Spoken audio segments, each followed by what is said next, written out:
Bienvenue dans ce nouvel épisode. Je suis hyper contente de vous retrouver comme à chaque fois, je sais, je le dis tout le temps. Mais là, je suis pas toute seule en plus. Je suis avec Fiona, qui n'est autre que...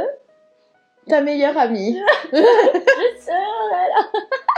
C'est une personne hyper importante dans ma vie parce que bon, on met le terme meilleure amie parce que voilà, mais c'est plus que ça en fait. En vrai, c'est ma famille, c'est un pilier, c'est une des personnes les plus importantes dans ma vie. Et aujourd'hui, on est ensemble parce qu'on a envie de vous parler d'un sujet qui nous tient vachement à cœur. C'est les blessures émotionnelles. Qu'on soit dans une relation amicale, familiale, professionnelle, amoureuse, en fait, l'humain va toujours se renvoyer un effet miroir et des blessures émotionnelles qui vont venir un peu titiller nos traumas, nos blessures et des choses pas cool qui se passent à l'intérieur de nous. Et en fait, c'est ce qui s'est passé entre nous.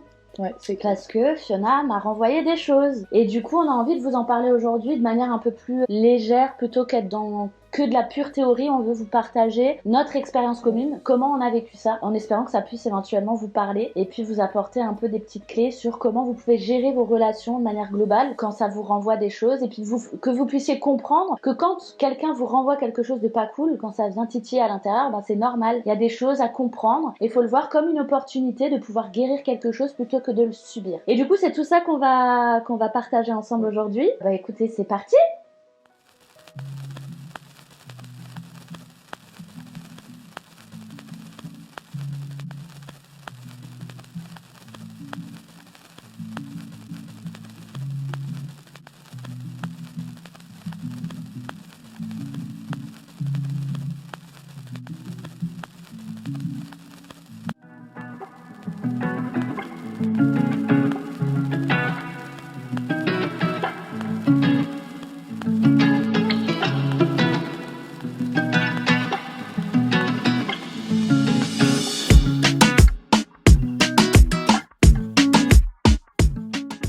Ma mission, mon objectif, te permettre de devenir qui tu es vraiment. Alors du coup, aujourd'hui, on va commencer par une petite présentation, c'est la découvrir, parce que je pense que vous la reverrez plus souvent. Enfin, vous la reverrez plus régulièrement. Si l'expérience se passe bien, ça va être cool. Donc elle va se présenter, après on va vous parler un peu de la théorie quand même, que vous ayez un peu des bases, que vous compreniez de quoi on parle, c'est quoi une blessure émotionnelle. Vraiment de manière globale, hein, on va pas vous faire un cours d'1 heure dessus, mais quand même que vous puissiez comprendre un peu de quoi on parle et qu'est-ce qui se joue à l'intérieur de nous deux et de notre relation. Ensuite, on va vous partager notre expérience et pour terminer, on vous donnera des petits tips sur comment faire pour gérer une blessure émotionnelle dans une relation, qu'elle soit amoureuse, amicale, familiale ou professionnelle. Voilà. Je vais lui laisser la parole, qu'elle puisse aussi un peu se présenter. Et puis ensuite, on sera un peu dans un échange. Oui. Et on vous laissera suivre le move. Ok. Donc du coup, comme vous l'avez compris, je suis Fiona, meilleure amie de Sabrina, mais avant tout une humaine qui a été blessée par la vie et qui, si je suis là aujourd'hui, c'est aussi parce que moi, je suis dans tout ce processus et ce cheminement de guérison de mes blessures et de mes fêlures.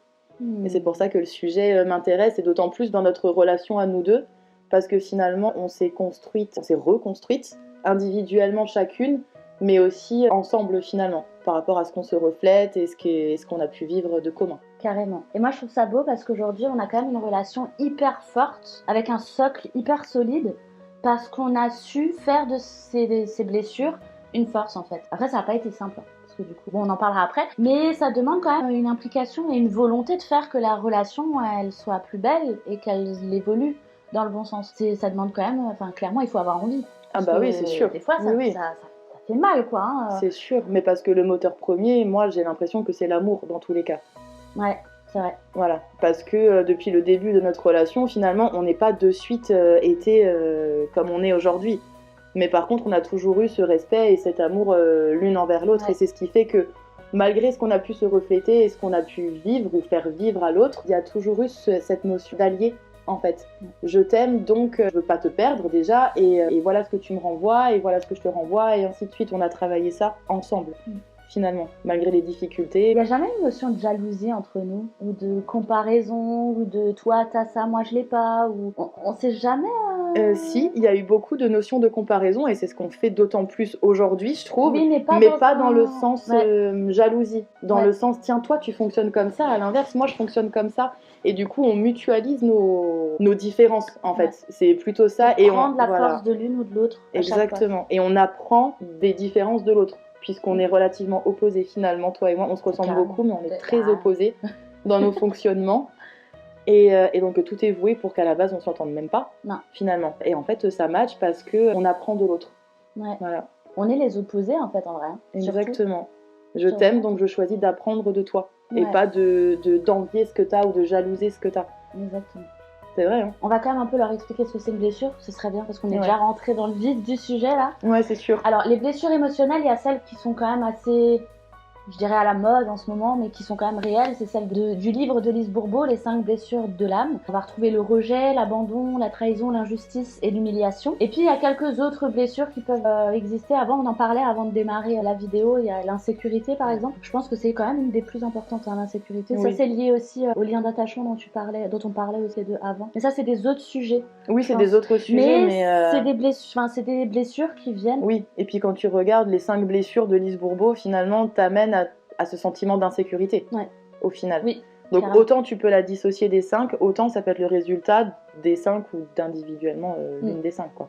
Ouais. Donc en fait, en gros, une blessure, comment ça fonctionne? En fait, on a tous plus ou moins toutes les blessures. Mais à certaines périodes de vie, il y en a qui vont être plus actives que d'autres. Si on travaille dessus, ben, on va amoindrir la blessure et puis du coup, le temps faisant, il y en a une autre qui va arriver. Et puis si on travaille pas dessus, on peut rester toute une vie sur la même blessure. Et en fait, le truc, c'est que il y a une part de nous, c'est la part émotionnelle, mais alors pareil, je vais essayer de pas trop rentrer dans les détails, mais en fait, c'est pas le vous adulte conscient qui est blessé. C'est une part de vous qui est à l'intérieur, donc c'est la part émotionnelle, c'est ce que moi j'appellerais, pareil, le mot à la mode, l'enfant intérieur. C'est cette part-là, en fait. Donc c'est cette part de vous qui a vécu les blessures dans l'enfance et qui du coup continue de les vivre à l'âge adulte, avec un corps d'adulte, avec une maturité d'adulte, mais qui continue à ressentir parfois des blessures et des choses qui sont pas agréables à vivre, comme si elles avaient 5, 6, 7, 8 ans. En fait, c'est un peu comme ça que fonctionne une blessure. C'est un peu complexe de l'expliquer rapidement, mais je veux pas que ce soit trop long non plus. En fait, pour vous faire vraiment comprendre ce qu'est une blessure, faudrait qu'on vous fasse les blessures les unes après les autres pour que vous puissiez comprendre clairement quelle blessure joue quel rôle à l'intérieur de nous. Mais ça, c'est trop long. On va pas le faire aujourd'hui. Du coup, on peut que vous renvoyer au livre des 5 blessures. Ouais. Et quand bien même vous n'avez pas le livre en main sur internet, vous les trouvez relativement facilement et très bien résumés aussi. Donc,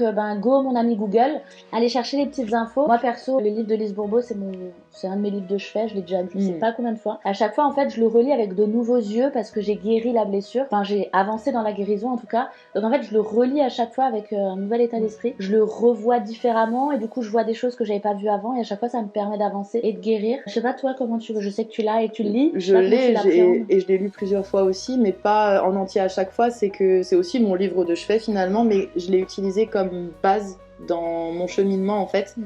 Parce qu'il pose, il pose les fondations et il ouvre des portes. Moi, il m'a ouvert des portes sur la vision de ce que je pouvais ressentir, etc. Et pour autant, à chaque étape de ma vie, à chaque nouvelle rencontre, à chaque etc., c'est une autre blessure qui peut réapparaître. Et là, je me dis, c'est pas la même qu'avant. On va reprendre le livre, on va checker un peu ce qui se dit. Parce qu'au final, ce qu'on retient, c'est ce qui nous reflète et nous vibre à l'instant T. Donc on peut prêter plus attention à la blessure de l'abandon avant. Et dans 2 ans, c'est celle de l'humiliation qui va plus nous parler. Et on y prêtera plus d'attention, on la ressentira plus. Donc voilà, c'est plus comme ça que moi je le garde, ce livre. C'est un des basiques, je pense. Exactement. Qui permet vraiment d'évoluer dans son cheminement personnel, en fait. Pour moi, il donne un point de départ. Ouais. Il donne vraiment un point de départ. On va enchaîner sur le comment j'ai vécu les blessures à travers toi. Alors la blessure que Fiona elle m'a renvoyée, ça a toujours été la même en fait, hein. C'est celle du rejet. En fait la blessure du rejet déjà c'est la blessure la plus dure à vivre sur toutes les 5. En fait on va avoir le rejet, l'abandon, ça va être des blessures liées à l'être. Et puis la trahison, l'injustice, ça va être des blessures liées au faire. Et du coup en fait les deux blessures, l'abandon et le rejet, c'est les plus difficiles à vivre et le rejet encore plus parce qu'en fait elle vient toucher notre notion d'existence. J'ai pas le droit d'exister parce que. Et en fait c'est ce que malheureusement Fiona me renvoie hier. Me renvoie encore. Oui. Heureusement. C'est vrai. C'est ce que Fiona me renvoie. Alors elle me renvoie encore par moment, mais c'est complètement différent parce que maintenant je me sens assez safe. Pareil, ça on en parlera. Mais pour lui dire, là tu vois, je me sens sécurisée. Là j'ai peur. Là c'est la mini moi qui a peur. Donc ça c'est vraiment. C'est magique parce que ça permet vraiment de pouvoir exprimer les choses et du coup elle réceptionne ça. En fait il y a un schéma qui se répète dans notre relation à nous, c'est que moi je projette mes traumas, mes blessures et ma relation avec ma mère. qui a été très difficile, je la projette sur toi en fait. Et ça vient s'ajouter ou complémentariser la blessure du rejet, parce que forcément en fait le truc c'est que j'ai cette notion de toujours vouloir la sauver, vouloir l'aider, vouloir comme si je suis pas là il va se passer un truc grave. Et du coup ça je le projette vachement sur elle, et je me dis que si je fais pas ça, si je la sauve pas, si je suis pas là, si à un moment donné il va se passer un truc, elle va me rejeter, elle va plus m'aimer, elle va plus me parler, du coup je vais plus avoir le droit d'exister, parce que en fait quand on vit une blessure comme ça, on donne à l'autre le pouvoir sur notre droit. Alors là en l'occurrence c'est le droit d'exister, mais ça pourrait être le droit d'autre chose en fonction de la blessure. Et du coup comme pour l'instant je le mets encore à l'extérieur, et donc en Fiona ce droit à l'existence sur certains points, attention là je parle vraiment que dans notre relationnel à nous, mais en l'occurrence là dans cette relation je le mets à l'extérieur de moi, en fait j'ai l'impression que si elle décide comme ça que parce que j'ai pas fait ce qu'il fallait, ou parce que j'étais pas présente, ou parce que j'ai fait, alors des fois c'est bête, mais ça peut même aller, maintenant plus, mais à l'époque je pouvais peut-être même avoir peur de faire des blagues ou de la charrier par peur qu'elle le prenne mal, et de me dire ah putain elle l'a mal pris, qu'est-ce qui va se passer, voilà, par peur que du coup j'ai mal fait et je puisse plus faire partie de sa vie en fait, et j'ai plus le droit d'exister parce que j'ai agi de telle manière, ou j'ai été telle ou telle personne. Donc en fait c'est un peu comme ça que ça se joue. Je pense que je vais donner plus de détails quand on va échanger, mais voilà dans les grandes lignes comment ça se joue entre nous et comment peut se jouer une blessure dans une relation humaine en fait. Alors est-ce que toi t'as envie de partager quelque chose par rapport à ça? Comment toi tu le vis? Parce qu'en fait toi t'es là, tu réceptionnes, toi t'es là, et en vrai tu pourrais m'envoyer chier mais tu le fais pas, mais du coup c'est quand même, je dirais, ouais, une responsabilité, le mot est fort, mais quelque part, ce que tu vas dire ou faire ou être va quand même avoir de l'impact sur ma guérison en fait en vrai. C'est pas faux, et pourtant j'ai pas l'impression de porter une responsabilité vis-à-vis de ça. Mais parce qu'aussi on a eu des étapes dans notre relation, et je pense que toi tu projettes ta mère sur moi entre guillemets, mais parce que moi je projette la mienne sur toi d'une certaine façon. C'est-à-dire que toi, depuis, face à ta peur d'être rejetée de moi, tu as agi, tu as été comme j'aurais aimé que ma propre mère soit avec moi. Ce qui fait que moi, quasiment dès le départ, tu as pensé cette insécurité que j'avais en moi, que ce soit avec les gens que je peux aimer, etc. Donc en gros, notre relation a commencé avec toi qui déjà me sécurise dans notre relation. Ce qui fait que plus on évolue, plus moi, j'ai développé cette capacité à devenir ton allié au final, et te permettre de toi t'ouvrir à moi, et moi de réceptionner ce que tu me renvoyais finalement. Donc en fait, toi, la sécurité que tu as posée sur moi me permet à mon tour de te sécuriser. Ouais. On est en fait entré dans un cercle vertueux. Ouais. Dès le départ. En fait. Au final. J'ai pas exprimé comment ça se joue. En fait, les blessures de base, on les vit avec nos parents quand on est, en fait. Et alors j'aime de moins en moins mettre la notion de genre dessus. On est censé vivre la blessure du rejet avec sa mère, la blessure de l'abandon avec son père. Et donc, en l'occurrence, là, ça colle parce qu'effectivement, je l'ai vécu avec ma mère, la blessure du rejet. Puisque, moi, quand j'étais enfant, j'ai un vécu très lourd qui fait que ma mère ne s'est jamais trop occupée de moi, dès le départ d'ailleurs. Les 6 premiers mois, j'étais pas dans ma famille. C'est mes oncles et tantes qui se sont occupés de moi. Donc, en fait, ça, on croit pas, mais un nourrisson ressent tout. Déjà, on ressent tout quand on est dans le ventre et qu'on est en train de grandir, in utero. Mais du coup, après, même quand on commence à vivre, on ressent tout. Donc on a beau avoir 1, 2, 3, 4, 5, 6 mois, tout ça tu le ressens. Tu ressens que ta mère n'est pas là, qu'elle veut pas de toi. Et en fait tout ça s'est imprimé, ça s'est incarné en moi. Du coup cette blessure elle s'est réveillée déjà là, à ce moment-là, dans ma relation à ma mère. Et donc toi pareil du coup dans ce que tu exprimais avant. Et du coup c'est ça qui fait que maintenant aujourd'hui à l'âge adulte je la projette sur quelqu'un d'autre pour essayer de rechercher quelque part cette sécurité que j'ai jamais eue auprès de mes propres parents en fait. Oui c'est ça. Et c'est ça qui fait que c'est dur, parce que déjà c'est pas censé être ton rôle, en vrai. Tu vois, je suis en train de replonger 16 ans en arrière, du coup quand on s'est rencontrés, et c'était une phase très compliquée de ma vie, et en fait toi le rôle que t'as toujours eu auprès de ta mère, t'as sûrement, inconsciemment, pu le retrouver auprès de moi. Le rôle que moi j'ai eu auprès de ma mère ? Oui, qu'on t'a imposé et que tu as pris du coup auprès de ta mère à l'époque. De sauveuse, tu l'as complètement retrouvé avec moi à l'instant où un lien s'est créé entre nous. Donc forcément, je répondais à ton besoin de sauver les gens, etc. Et moi, à mon besoin d'être sauvée, finalement. Ouais. Donc oui, je pense que ça a commencé comme ça.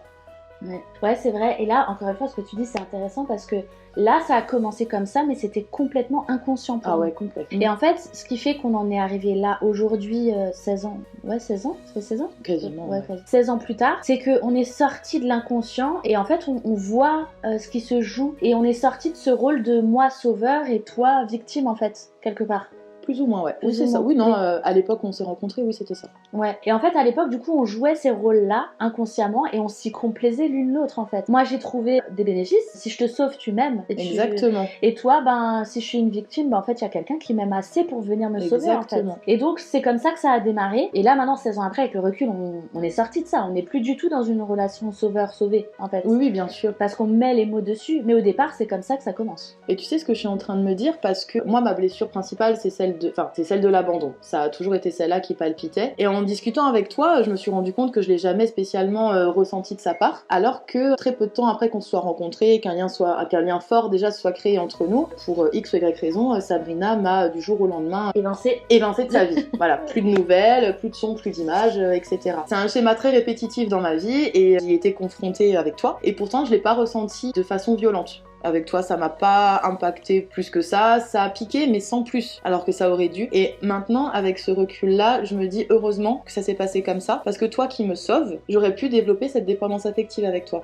C'est vrai. Et donc notre relation serait de suite partie sur quelque chose de malsain. Tandis que là, il y a une césure, alors qu'on était proches, mais sans ce lien +1, comme j'aime bien l'appeler. Et du coup, ça a fait une coupure qui m'a empêché, peut-être, on ne saura jamais, mais je pense, m'a empêché d'entrer dans cette dépendance affective avec toi que j'ai finalement jamais eu avec toi. Et c'est ce qui fait le côté très sain de notre relation, malgré que du coup, toi, après, t'es revenu me retrouver. J'ai accepté ta revenue, en fait. Et c'est là que les choses ont peut-être commencé. On s'est toujours plus ou moins alterné, on se retrouvait aux mêmes étapes, mais à différentes périodes de nos vies. Donc on avait chacune le rôle de sauveuse, de victime, et ainsi de suite, mais toujours l'autre était là. Et je pense que même...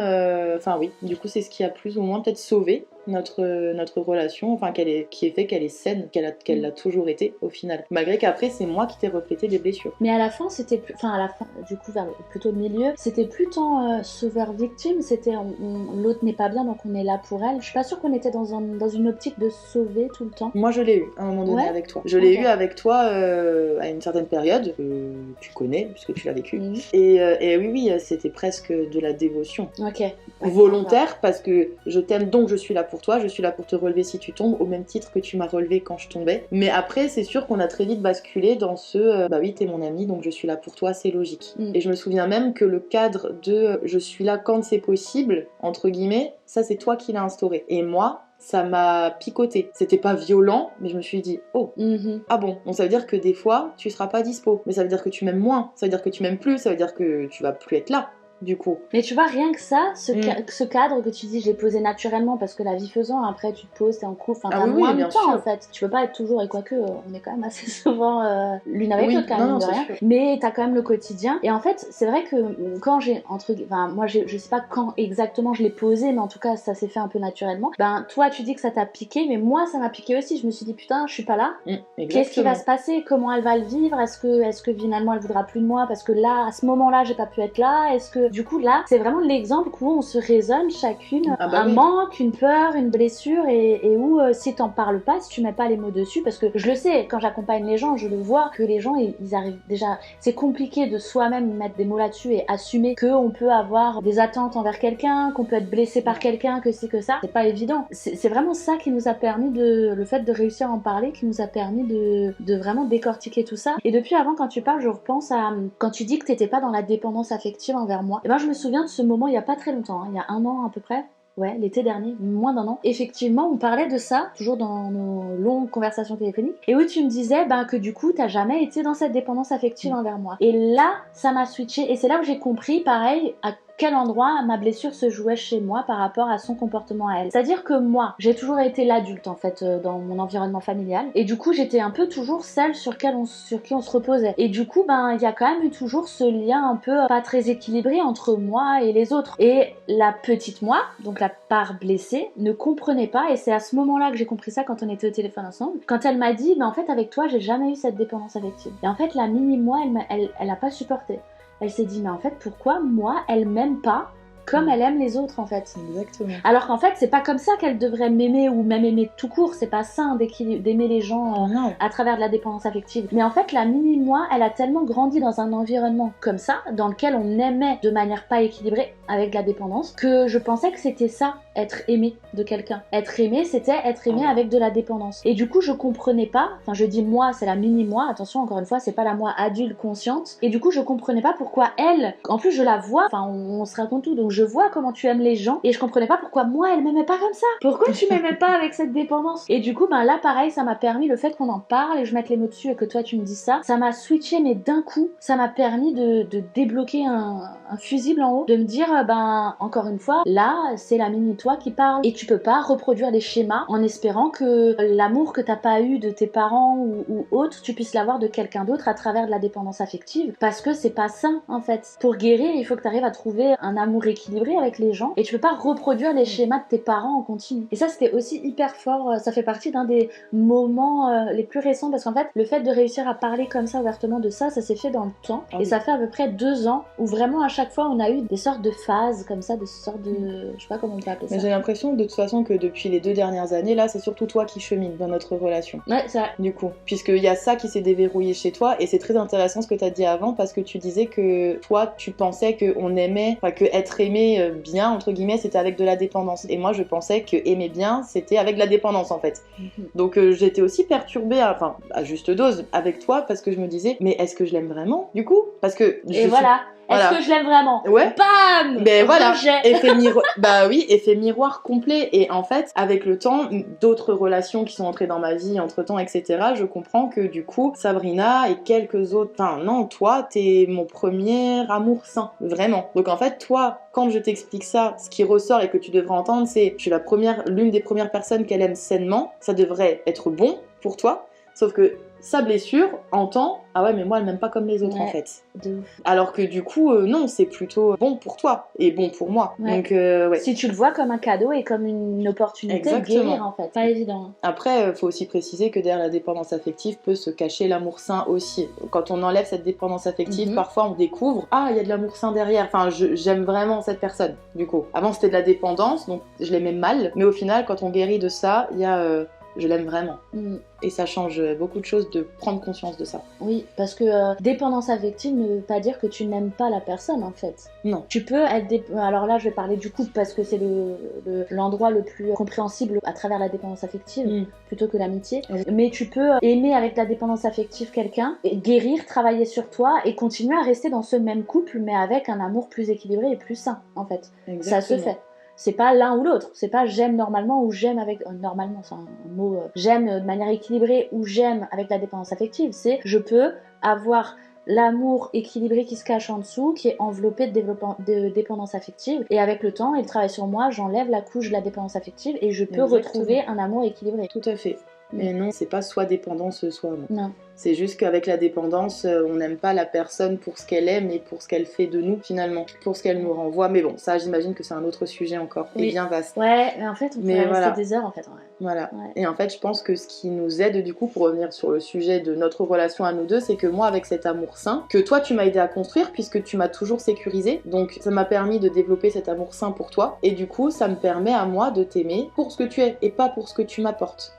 Chose avec laquelle... toi, t'as encore du mal, il me semble. C'est-à-dire que toi, t'as l'impression que tu dois encore m'apporter des choses. Bah justement, sinon je ne t'aimerais plus. J'allais te le dire justement que, comme tu dis, comme je t'ai toujours sécurisé, ben du coup, ça fait que tu m'aimes équilibré, etc. etc. En fait, moi, chez moi, et c'est là où c'est hyper important de travailler sur soi et de déconnecter chaque part de soi. On a plusieurs facettes, on n'est pas fou. En fait, c'est que moi, ça vient me dire quoi? À chaque fois qu'elle, du coup, elle se sent bien et elle est plus à l'aise avec moi et plus proche parce que je la sécurise, moi, ça vient faire quoi? Ça vient nourrir le cercle de je dois continuer à la sécuriser pour qu'elle continue à m'aimer, en fait. Et inversement, regarde, plus tu fais ça, moi, ça vient nourrir c'est la preuve qu'elle m'aime et qu'elle va pas m'abandonner, donc il faut qu'elle soit là pour moi. Ouais. Donc toi, quand t'as posé ce cadre à un moment donné dans notre amitié, parce que t'as ouvert ton entreprise, parce que t'étais avec ton chéri, parce que voilà, t'es là pour... Enfin, tu m'as dit, je suis là pour toi, mais pas toute la journée, pas toute la nuit, pas... voilà. Et c'est pour ça que moi, ça m'a piqué. Je me dis, mais du coup, s'il y a des limites maintenant, si elle est pas là quand je vais pas bien, si elle est pas de suite quand je suis pas bien, qu'est-ce qui se passe? Mais ça a piqué tranquillement parce que tout au long de notre relation, tu m'as toujours prouvé que si j'ai besoin de toi, tu es là quand même. Donc moi j'avais cette sécurité-là, cette assurance-là, et que du coup pour revenir au lien avec les parents, c'est ce que les parents doivent véhiculer à leur enfant, finalement. Mais C'est encore fascinant. une fois, pour reprendre ce que tu dis, moi je l'avais pas la sécurité. Parce que comme j'ai Exactement. toujours été là pour toi, je ne sais pas si tu m'aimerais autant si je ne le suis pas. Et Effectivement. comme j'ai toujours été là pour mes parents, je ne sais pas, encore aujourd'hui, et je pense que je le saurai jamais, c'est une guérison à faire, si, enfin j'ai pas la conviction qu'ils m'aimaient pour ce que j'étais en fait, tout simplement, et qu'ils m'acceptaient pour tout ce que j'étais sans que j'ai besoin de faire quelque chose, sans que j'ai besoin de correspondre à ce qu'ils attendaient de moi en fait. Et donc du coup, pareil, c'est ce que tu dis, en fait, c'est censé venir des parents, je ne l'ai pas eu, je le projette sur toi, mais par contre, je le vis pas comme à l'époque parce qu'aujourd'hui j'en suis consciente de ce truc, de quand je me dis, je suis pas là pour elle, est-ce que du coup elle va m'aimer? Avant, je le subissais, je le comprenais pas, je ressentais des trucs à l'intérieur de moi et je comprenais pas ce qu'il y avait. Là, maintenant, je le sais que c'est ça. Et du coup, des fois, je peux même lui dire carrément, tu vois, là, j'ai pas pu être présente, ça m'a fait peur parce que, est-ce que, tu vas mal le prendre, est-ce que tu vas mal le vivre, etc., etc. Et du coup, rien que le fait de le verbaliser, de communiquer, que ça soit réceptionné de l'autre côté, ça change tout. Et petit à petit, c'est ça qui va me sécuriser. Aussi. Mais ça va pas se faire du jour au lendemain. Mais je me souviens de ce moment où tu m'en as parlé. J'étais sur mon lieu de travail, sur le parking, en pause, et on était au téléphone, on parlait d'un sujet complètement différent, et tu m'as amené ça. Tu m'as dit oui, je projette ma mère sur toi, j'ai peur que tu me rejettes, machin. Et moi je marchais sur le parking comme ça et je me suis dit, ah bon. Je m'en doutais absolument pas, qu'il y avait ce truc qui se jouait chez toi, et sur le coup c'est vrai que je me suis même pas demandé qu'est-ce que je vais en faire, voilà. C'était assez instinctif en fait de te répondre que t'es bête, entre guillemets, pas parce que c'est mon langage à moi, c'est nul de penser comme ça dans le sens où encore une fois, je t'aime pas parce que t'es là pour moi, je t'aime parce que tu es toi. Et en fait, même si pour moi c'est une évidence, donc cette phrase aurait dû suffire, pour moi, je me dis voilà, je t'expose une vérité, en plus tu l'expérimentes depuis 16 ans, ça devrait suffire, en fait non. Ça m'a fait du bien. Ça t'a fait du bien. Mais ça guérit pas. Mais ça guérit pas, et donc c'est là encore que pour moi j'adore ce terme d'allié. En fait, mais c'est allié inconscient. Je suis pas en train de me dire ouh là elle a besoin de moi, il faut que je sois son allié, il faut que j'y aille. C'est juste que dès que maintenant moi je peux percevoir aussi les moments où je peux toucher sa mini elle, et du coup de suite j'embraye sur mais t'inquiète, avec des phrases réassurantes, et en même temps elle, quand elle se montre vulnérable entre guillemets ou qu'elle a des réactions etc, moi je sais ce qui se joue chez elle, et j'ai cette capacité à dire ok ça va en fait, tout va bien, t'as le droit de me parler comme ça, t'as le droit de mais je trouve qu'on rentre dans un mécanisme assez fluide en fait. Ouais, et ça fait vachement du bien. Et là quand tu parles de ça, ça me fait penser au début de début milieu de la relation, où par contre tu ne pouvais pas dire les mots je t'aime, ou encore moins les recevoir. Oh God, non. Et ça, c'était hyper dur à vivre pour moi, parce que moi, les gens qui me connaissent, je suis une boule d'amour, tu vois. Ah oui, je l'ai bien expérimenté. Non mais attends, parce que ça me fait penser que du coup depuis le départ finalement je peux te projeter ça, ne serait-ce que par les démonstrations affectives, parce que c'est vrai que moi aussi j'ai vachement cheminé là-dessus. Moi les démonstrations, que ce soit moi qui les donne ou encore pire que je les reçoive, c'était mon réflexe c'était le rejet, clairement. Non. Une démonstration, ça pouvait être un câlin. C'était insupportable pour moi, et encore pire quand on me dit à moi je t'aime, c'était un enfer, je supportais pas ces mots-là. Sabrina, moi quand on s'est rencontrés, ou même un peu plus tard, elle, c'est vrai que c'était une boule d'amour, exactement, c'est-à-dire qu'on pouvait se donner rendez-vous dans la rue, elle me voit, elle me saute dans les bras. Calme-toi. Et c'était très difficilement supportable, parce que je comprenais pas, déjà de 1, pourquoi tu fais ça, pourquoi tu me touches, pourquoi tu dis... C'était vraiment très bizarre, et puis un jour, je te l'ai dit. Et c'était très facile pour moi de te le dire, en fait, j'aime pas quand tu me fais des câlins, non. On peut se dire coucou, quoi. Ça t'a vachement étonné, je me souviens, mais t'as de suite respecté ça, et j'ai l'impression sans mal. Non, non, parce que c'est ce que t'avais besoin, en fait. Oui, voilà, tu t'es pas finalement sentie rejetée. Mais parce non, que je t'ai pas sur les câlins. Ouais, pas sur les câlins. Comme si on était tout le temps en train de se coller. Non, pas sur les démonstrations d'affect. Sur les je t'aime, par exemple, moi je peux avoir facilement... C'est facile pour moi de le dire aux gens que j'aime.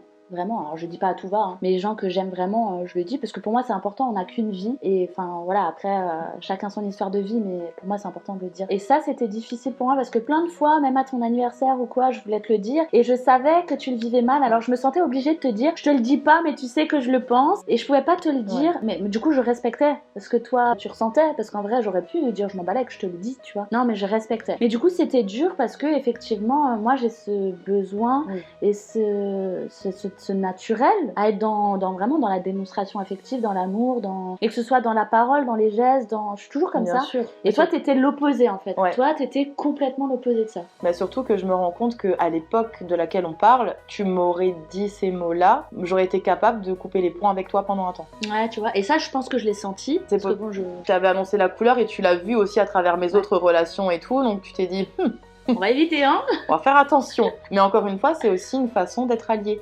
Ouais. Parce que tu as respecté cette chose-là malgré ce que ça pouvait te renvoyer à toi. Et moi, je me suis sentie respectée dans ça et pour autant pas abandonnée. Ouais, donc en fait, donc, c'est sécurité. vrai qu'on a toujours fonctionné en équipe. Ouais. Exactement. Ça fait déjà quand même pas mal d'infos qu'on vous a données, intimes, dans Oui, notre c'est relation, clair. parce Ouais, que ça ouais. reste quand même quelque chose d'intime. Hein, on n'est pas en couple, mais c'est notre intimité à toutes les deux. On a quand même partagé pas mal de choses. N'hésitez pas à venir nous poser vos questions en commentaire. On sera ravis de vous lire, de voir si vous pouvez vous reconnaître et tout. C'est aussi pour ça qu'on fait... Alors je dis on parce qu'on est toutes les deux. En tout cas, moi, si je partage ce genre de choses, c'est parce que j'aurais bien aimé un jour... à l'époque, quand j'ai travaillé tout ça, avoir ce genre de retour, ce genre de contenu qui me permet de voir que ce que je vis, en fait, c'est pas chelou, c'est pas anormal, je suis pas bizarre, il y a des raisons derrière ça et ça peut se travailler. Et surtout que tu peux être aimé pour ce que tu es. Exactement. En fait. Et ça, je pense que c'est le goal ultime, en fait. On le sait trop peu. Et de par l'éducation de nos parents, qui vient de l'éducation que eux-mêmes ont reçue, de plein de choses, des mœurs de la société, etc. Mais je trouve même si on l'entend de plus en plus, on l'expérimente pas assez, ce je t'aime inconditionnellement. Alors bien sûr, il y a forcément des conditions, mais moi j'entends dans ça que je t'aime tel que tu es. Il y a des personnes qu'on ne va pas aimer pour ce qu'ils sont aussi, finalement, et c'est ok. Mais quand on aime quelqu'un, ça veut dire que même les parts les plus sombres, on a le droit de les aimer, en fait. On peut aimer une personne malgré ça, tant que ça nous impacte pas. Ça c'est vrai. On connaît les parts sombres de l'une et de l'autre. Complètement, et on les a aussi plus ou moins expérimentées chacune chez l'autre, et pourtant, avec cet amour inconditionnel, je mets des guillemets à ce mot, du coup, on n'oublie pas la part très lumineuse de l'autre. On ne la voit pas seulement à travers sa part sombre, parce qu'il n'y a pas que ça, en fait. Et c'est vrai que souvent, quand les côtés sombres ressortent, ça peut entacher cette lumière-là, sauf que nous, jamais de la vie, on a oublié le brillant chez l'autre. Non, jamais. Et c'est ce qui nous aide, parce que finalement, c'est ce qui prédomine. Tout le temps. Ça veut pas dire que c'est facile à vivre quand l'autre elle est dans sa noirceur. Des fois c'est fatigant, ça demande de l'énergie, d'autant plus qu'aujourd'hui on est à distance. Là on est ensemble, mais en vrai on habite à 1000 bornes l'une de l'autre aujourd'hui. C'est pas évident parce que ça demande beaucoup d'énergie, et puis pour faire entendre raison à la personne que t'as, en l'occurrence l'une ou l'autre, quand on est dans nos moments de moins bien, c'est prenant. Mais ça veut pas dire que c'est simple pour quand on aime l'autre inconditionnellement, ça veut pas dire que pour nous c'est easy de prendre l'émotionnel et l'état d'esprit de l'autre à l'instant T, mais on l'accepte et on le vit, et j'allais dire on le subit, mais c'est pas du tout le mot, on le vit par amour pour l'autre en fait. Exactement. Et parce qu'on sait que derrière c'est pas que ça la personne elle a le droit d'être dans des moments de moins bien, dans des pardons, mais derrière on sait que le lendemain ou 2 jours après on peut se rappeler et se parler de la pluie et du beau temps oui, et puis il y a aussi cette réflexion des blessures au final, c'est peut-être pour ça qu'on le vit pas bien. Mais nous, on échange et on arrive maintenant, à force de se le dire, ça peut être un bon tips aussi pour la partie suivante. On se dit, là, c'est ce que tu fais qui me touche à une part de moi, mais t'y es pour rien. Je réagis comme ça, je t'en veux à toi, je te crie sur toi, etc. Enfin, je te crie, on se crie jamais dessus en vrai. Pourquoi tu cries Mais enfin, voilà, ou une réaction qui peut impacter l'autre, c'est pas parce que c'est toi. C'est parce que là, ce que tu es en train de faire, ça me fait mal à moi. C'est ça. Et il faut d'abord cheminer individuellement, ce qu'on disait au début, pour comprendre que c'est à nous que ça fait mal, en fait. L'autre n'est pas tributaire de ça. Juste avant, tu parlais d'amour inconditionnel et de le fait d'aimer l'autre pour tout ce qu'il est. Justement, c'est exactement là ce que tu dis, je rebondis, c'est que pour aimer l'autre inconditionnellement, il faut quand même déjà se connaître bien soi et s'aimer quand même. Alors inconditionnellement, c'est peut-être trop fort. Moi, je dirais par contre se connaître. Ouais, il faut se connaître. Et être honnête envers soi et savoir ce qu'il y a dedans, ce qu'il y a de fêlé, ce qu'il y a de palpitant ou même de vide. Pour dire ah oui non mais là ça fait mal à cette zone là. C'est pas elle qui me fait mal, elle est pas en train de me pointer une arme sur la tempe, c'est à moi que ça fait mal. C'est l'expérience, la situation. C'est ça. Et au début, quand on a commencé nous à cheminer là-dedans, à s'ouvrir là-dessus, etc., on se le disait. Parce que moi je sais que des fois je suis très cash, je dis les choses pas agressivement, mais ça ressemble souvent à des reproches. Et de suite je dis mais c'est pas toi, c'est à mini-moi que ça fait mal là. Mais ça me fait du bien de lui dire et ça me fait du bien de voir qu'elle le comprend. Mais c'est aussi un travail de pouvoir pouvoir prendre du recul sur ok, c'est sa mini-elle qui lui fait mal, c'est pas moi, etc. Mais c'est à force de communication en fait. Ouais, parce que là, par exemple, sur le dernier coup, là où t'étais au parking, que t'expliquais tout à l'heure, je te l'ai dit dès le départ, je t'ai dit par contre, je vais te dire un truc, mais c'est pas toi le problème. Je te l'ai dit tout de suite et tu m'as répondu, je me souviendrai toujours, tu m'as dit heureusement que tu me l'as dit dès le début, que ce que t'allais me dire, c'est pas moi le problème, parce que du coup, ça m'a tout de suite permis de sortir du truc, de prendre le recul et juste d'être là pour réceptionner ce que t'avais à dire. Ah oui. Et en fait, du coup, tout est là, ça fait partie des tips qu'on va vous donner tout à l'heure sur le comment faire, c'est communication quoi. Mais il faut être prêt en fait. Hein. Ah oui. Parce que des fois, t'as beau communiquer, l'autre n'est pas prêt à recevoir, même juste à comprendre. Juste voilà, et ça résonne trop fort. Mais bon, nous, c'est vrai que, pour moi, le principal moteur, c'est l'amour dans tous les cas. Et je pense que l'amour que j'ai pour toi et la volonté de pas te perdre, parce que t'es une lumière dans ma vie, tu vois, j'ai pas envie de te perdre, et voilà, donc ça m'oblige à prendre de la hauteur sur certaines choses. Et ça m'oblige à rentrer dans ce truc de bon, ok, là ça t'a fait mal, mais tu l'aimes, donc vois ce qui se passe, tu vois. Est-ce que cet amour et cette relation vaut la peine d'être gâché, bafoué et tout, parce qu'on comprend pas ce qui se joue, ou qu'on n'écoute pas, ou que... Et de toute façon, c'est tout dans le sens inverse, c'est exactement pareil. Exactement. C'était tellement, dans ma vie, c'est tellement, tu le sais, deux piliers les plus importants, c'est toi et mon chéri. C'est vrai que c'est les deux personnes, quoi qu'il arrive, je peux être dans n'importe quel état, juste les voir ou les ressentir, ça me... Et c'est vrai que ça, je veux tellement pas le perdre en fait, et puis ce que tu es en fait, parce que en vrai, à travers qui tu es, ce que tu es, tu m'as tellement à grandir que ouais, tout ça, j'ai pas envie de le perdre en vrai. Donc ça me donne envie de faire ce qu'il faut pour garder ça. C'est pas toujours évident et ça demande de se rendre vulnérable déjà. Ça c'est pas évident non plus. Non. Mais c'est là que l'implication de l'autre encore une fois est importante parce que tu aurais pu ne pas rentrer dans ce truc d'équipe entre toi et moi qui a joué entre nous aussi, et ce qui est une vérité générale, c'est que dans une relation quelle qu'elle soit, on est au minimum deux, et que du coup l'implication de chacun doit y être. On peut pas tout porter toute seule, et si ça a tant fonctionné avec nous, c'est parce que l'émotionnel de l'une, l'émotionnel de l'autre, les blessures de l'une et de l'autre, etc. En fait, on n'était pas seul à porter notre propre poids et celui de l'autre. En fait, il y avait vraiment cette... Des fois je portais les deux, des fois j'en portais que le mien, des fois tu portais les deux, des fois... À une époque on faisait ça, et encore c'était très bien joué parce qu'on vivait des expériences qui faisaient que l'une était vraiment très dispo et avait l'énergie pour porter finalement pas tant son propre poids parce qu'on le ressentait pas à l'instant T, mais le poids de l'autre, mais il y avait toujours un prêté pour un rendu. En fait, ça a toujours très bien circulé, mais là, au stade où on en est depuis 2-3 ans, toi et moi... Depuis que tu t'es barrée, en fait. Depuis que je me suis barrée, on a, et encore plus cette dernière année, je trouve, 2022... Ouais, parce qu'on a travaillé individuellement aussi. On s'est fait accompagner chacune...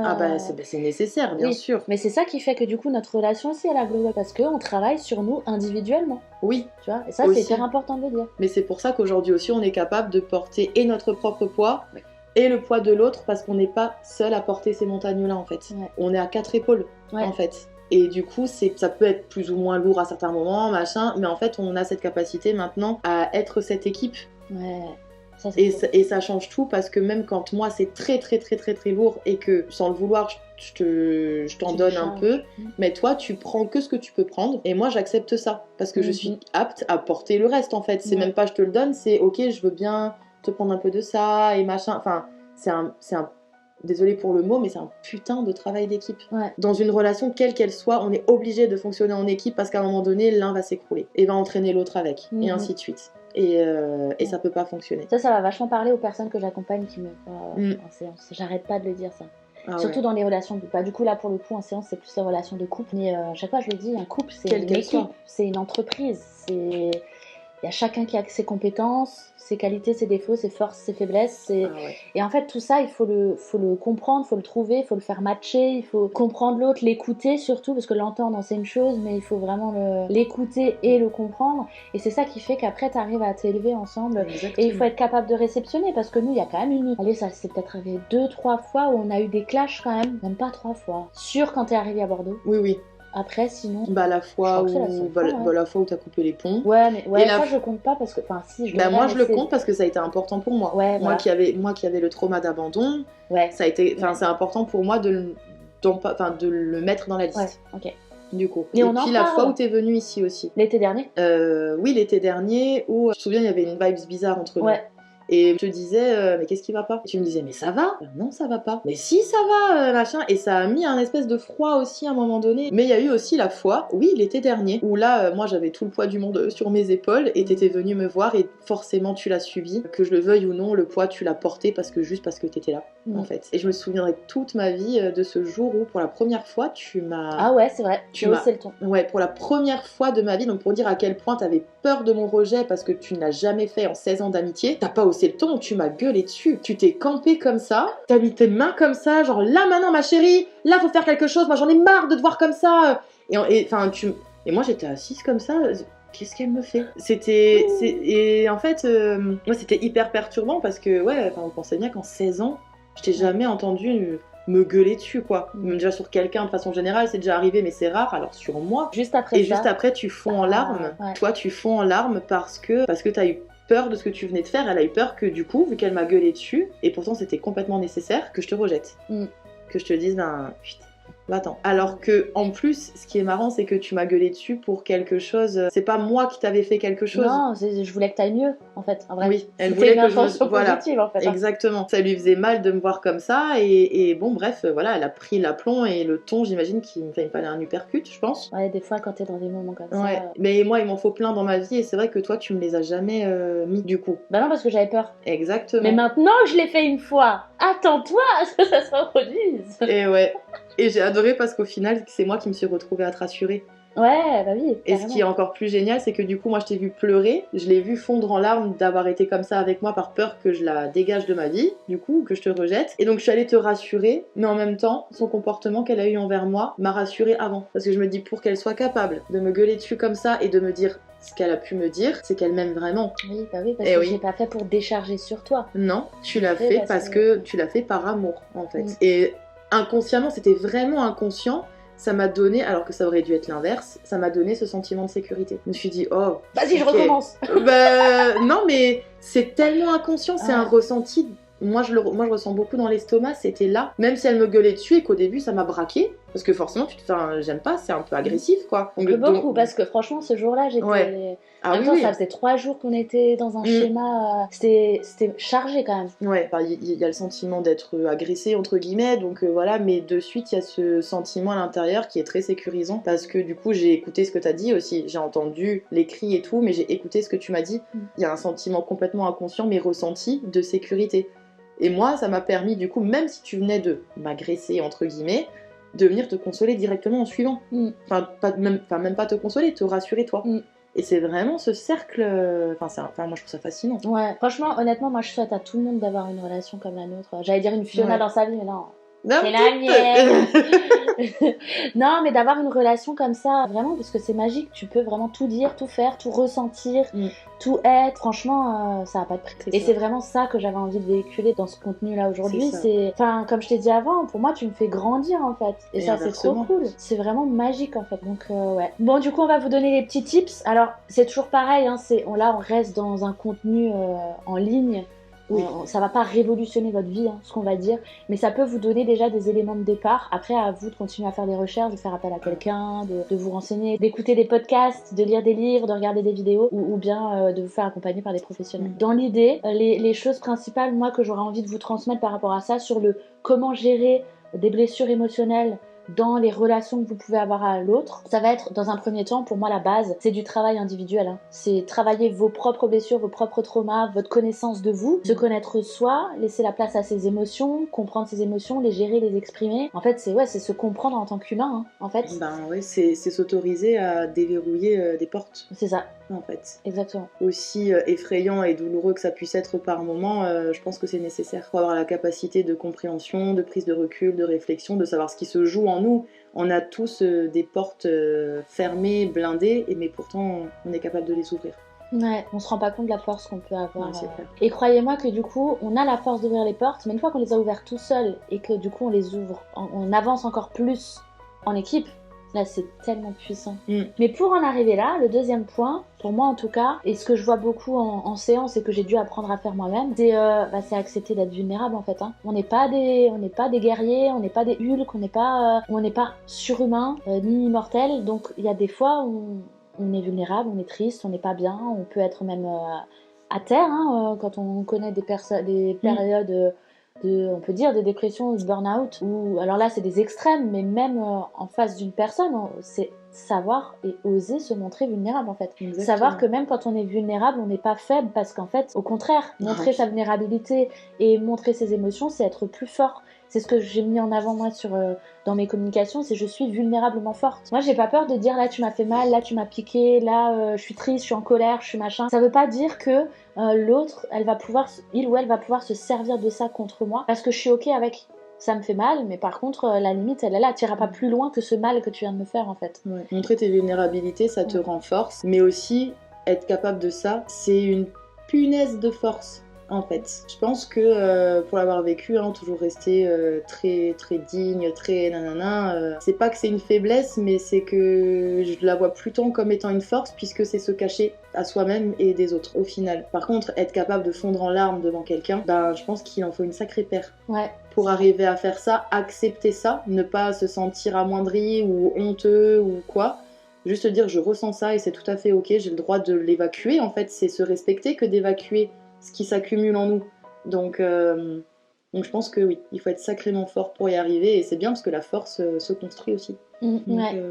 Et ça se travaille, c'est pas infaisable, c'est pas inatteignable, ça se travaille en fait, la vulnérabilité. Déjà, encore une fois, il faut l'être avec soi, déjà. Et après, c'est un travail d'équipe, il faut oser une fois déjà se montrer vulnérable soi, et puis si en plus c'est bien réceptionné de l'autre côté, ça vient valider que tu peux l'être en fait. Ça me fait venir à un point auquel j'avais pas pensé. Je pense que c'est hyper important de faire attention aux personnes qui t'entourent. Comment ça ? En fait, je pense qu'il faut choisir les personnes qui font partie de ton entourage. Bah oui. Parce que, en fait, il n'y a pas tout le monde. Moi, j'en ai fréquenté des gens dans ma vie. On se fait vieille maintenant, n'est-ce pas ? On a 31 ans.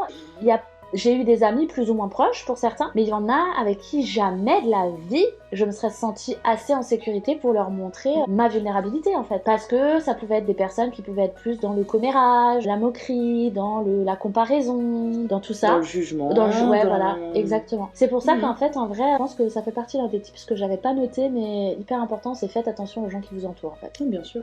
C'est sûr que c'est important. Et du coup, moi, le dernier point dont je voulais vous parler, et après je laisserai la main, c'est la communication. C'est la base. Si tu dis pas les choses, en fait, même un silence, il peut être interprété. Donc, un silence dit beaucoup de choses. Ouais, c'est ça. Donc en fait, il faut savoir dire les choses, les exprimer de la bonne manière. Et comme on disait tout à l'heure, quand je te disais, je veux te dire ça, mais attention, c'est pas toi le problème, c'est moi qui ressens ça. C'est vraiment apprendre à communiquer, à dire les choses. En fait, souvent, on a peur, ça pareil, je le vois beaucoup en séance, c'est des gens, ils ont peur de dire les choses parce qu'ils ont peur de blesser l'autre. Et comme ils veulent pas faire de mal, alors ils disent rien. Mais c'est tellement pire de faire ça. Parce que l'accumulation de non-dits, c'est juste un retour de flamme. Au moment où ça pète, ça devient... Ça rajoute du poids dans le sac. C'est ça, exactement. Donc en fait, communiquer. Commencez petit à petit, si ça fait pas partie de vos habitudes, mais vous verrez, ça je le vois beaucoup, c'est qu'une fois qu'on commence, en fait, on n'a plus trop envie de s'arrêter parce que ça fait du bien. Vous verrez que dire les choses, en fait, vous allez vous sentir délesté de quelque chose, en fait, et vous vous rendez compte qu'il se passe rien de mal, au contraire, vous vous sentez mieux à l'intérieur, la relation, elle se sort grandie, donc vous allez avoir envie de plus communiquer, mais vraiment, la communication, c'est la base.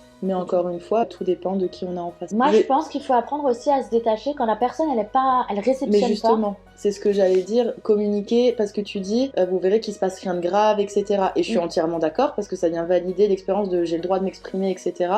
Par contre, quand on le fait avec une forte attente derrière, ouais, carrément. Là, par contre, ça peut faire mal et ça peut nous enfermer encore plus. Et c'est ça le piège pour moi dans la communication. Dire les choses, déjà il y a des façons de les dire parce que ça joue sur la réception de l'autre, mais il y a aussi des personnes qui peuvent mal réceptionner. Alors que nous, quand on dit une certaine chose, on attend un retour de l'autre, que ce soit un comportement, un changement. C'est l'intention qu'on met dans la communication qui fera la différence et qui vous montrera que rien de grave n'arrive. Je peux très bien te dire t'as fait ça, j'ai pas aimé. Ça me fait du bien de lui dire j'ai pas aimé que tu fasses ça. Voilà. Et tu peux très bien mal le prendre et me renvoyer un reproche à la figure. Me dire ah ouais mais toi nanani nanana. Là par contre j'aurais plus envie de communiquer. Là ça va plutôt moi me bloquer, dire oh punaise. Donc en gros quand je dis ce que je pense, je me prends un retour de flamme. Mais parce que moi je te l'ai dit dans l'intention que du coup t'arrêtes de faire ça, tu vois. Sauf qu'en fait la bonne intention c'est juste de te dire ça j'ai pas aimé que tu fasses. Après t'en fais ce que tu veux, c'est de ton ressort. Mais attends-toi à ce que peut-être je te le répète du coup si tu recommences. Parce que si c'est un truc qui m'agace ou quoi, je vais te le redire, tu vois. Ou alors je vais te dire j'aimerais que t'arrêtes de le faire. Du coup, c'est plus clair. Si l'intention derrière c'est que la personne arrête, dans ce cas-là on le dit. J'aimerais que t'arrêtes de le faire. La personne peut accéder à la requête ou pas. Mais ça, après, c'est plus de notre ressort. Notre ressort, après, c'est de dire, bon, il n'y a pas accédé, ben, qu'est-ce que j'en fais moi, du coup? Voilà. Exactement, ouais. Faut pas toujours jeter le sac complet sur l'autre. Exactement, en fait. et Chacun attendre sa qu'il en part, fasse quelque chose. Mais pareil, hein, la communication, ça pourrait faire l'objet d'une vidéo complète. Mais je trouvais ça, ouais, mais c'est clair. Ouais. C'est clair, mais la communication, je pense qu'elle est autant bénéfique qu'elle peut être piège dans la façon dont elle est faite. Dont elle est faite Elle et dont on la comprend, Ouais. nous-mêmes finalement. Mm. Oui, je communique et pourtant je me suis pris ça dans la gueule. Oui, mais parce que t'as communiqué comment? Pourquoi? Quelles intentions? À qui? Est-ce que l'autre personne était prête? Enfin, il y a tellement d'enjeux derrière que je pense que le principal conseil dans le conseil de la communication, ce serait de le faire juste par respect pour nous-mêmes, sans attendre que l'autre change ou fasse quelque chose de ça. Exactement. Et c'est là que c'est salvateur. Voilà. Je pourrais rajouter, mais je pas envie, sinon ça va rajouter encore... Ça va encore partir en longueur, ouais. Et mais du coup, je vais te laisser dire ce petit dernier point là, quelque chose qui était hyper que j'avais pas noté au départ à la préparation du contenu, mais qui était hyper présent, surtout que tu as amené tout du long de la vidéo, c'est cette notion d'équipe. Faites équipe avec la personne qui complète la relation. Encore une fois, quelle que soit la nature de la relation, un parent, un cousin, un ami, un amoureux, une amoureuse, enfin peu importe, faites équipe avec la personne. Bah en fait, faut pas subir la relation, faut pas la voir comme un calvaire. Non, c'est sûr, il faut pas la voir comme... Bah oui, mais ça peut très vite tourner en calvaire si on ne fait pas cette équipe-là. Si on ne forme pas cette équipe-là, souvent, on est dans une relation, donc dans le concret, nous sommes deux, et pourtant le sentiment de solitude peut être très présent. Et c'est là que c'est très important de faire équipe, on est deux. Tu vois, dans cette notion d'équipe que tu donnes, je trouve que c'est hyper aussi fort de se dire, ok, de se demander pourquoi en fait t'as envie de créer cette relation. Moi je sais que nous, par exemple, là, parce qu'on parle de nous, moi c'est parce que déjà il y a l'amour, parce que tu sais à quel point t'es importante, l'amour que je te porte, tout ça. C'est la fondation. Il y a l'amour, mais au-delà de ça, on se nourrit l'une l'autre. Tu vois, avec toi, on aborde des sujets que je peux pas aborder parce qu'on est quand même assez perché. On peut pas aborder avec tout le monde. Donc c'est aussi vous connecter au pourquoi je suis avec cette personne-là. Qu'est-ce qui fait que cette personne, je l'aime? Voilà, c'est ça. Je pense que c'est ça la notion d'équipe. Il faut savoir aussi pourquoi tu as envie de créer un lien avec cette personne. Parce que c'est un choix. Parce que être en équipe, ça veut dire s'impliquer, donner de l'énergie, donner du temps, Pourquoi tu aurais envie de le faire en fait, Et c'est pour ça que c'est important la notion d'équipe, parce que comme tu dis, c'est donner de l'énergie, c'est donner du temps, etc., de l'investissement. Donc on peut pas le faire seul. On peut pas donner tout ça et ne rien réceptionner en retour, parce que dans ce cas-là, c'est pas une équipe. Non. Ok. T'as encore quelque chose que tu as envie de rajouter? Non, pour moi c'est bon. Bon, bah merci à tous ceux qui sont restés jusqu'au bout. Pensez toujours à liker, à vous abonner, à partager, à mettre la petite cloche là-haut pour avoir les petites notifs. Venez nous partager en commentaire ce que ce contenu vous a apporté. Si vous avez des questions, on est là pour y répondre aussi. On est présent. Moi en tout cas, j'ai adoré partager ça avec toi. Oh oui, moi aussi. Merci.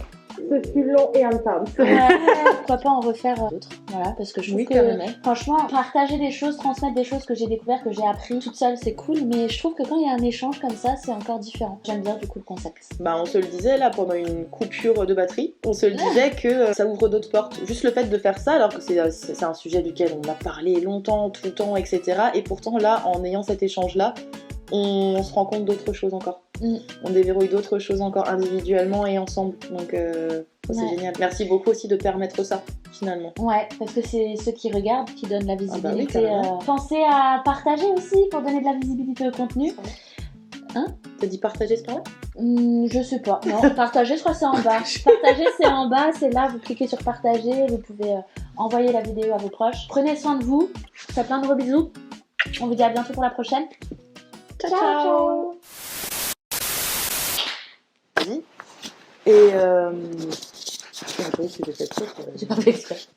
Excuse-moi. Oh putain. Ça va être une trop... Je couperai hein, mais ça va être une vidéo. Mais moi tu me coupes, mais moi je suis dans... Ah, faut relever. Ouais. Ok. Eh ben, on se fait couper la chic. C'était trop cool. Je suis fatiguée. De toute façon, on va bruncher, culture à Vitzef, on rentre. Merde. Quoi? Qu'est-ce qu'il y a, ma chérie? Faut que j'arrête le vocal.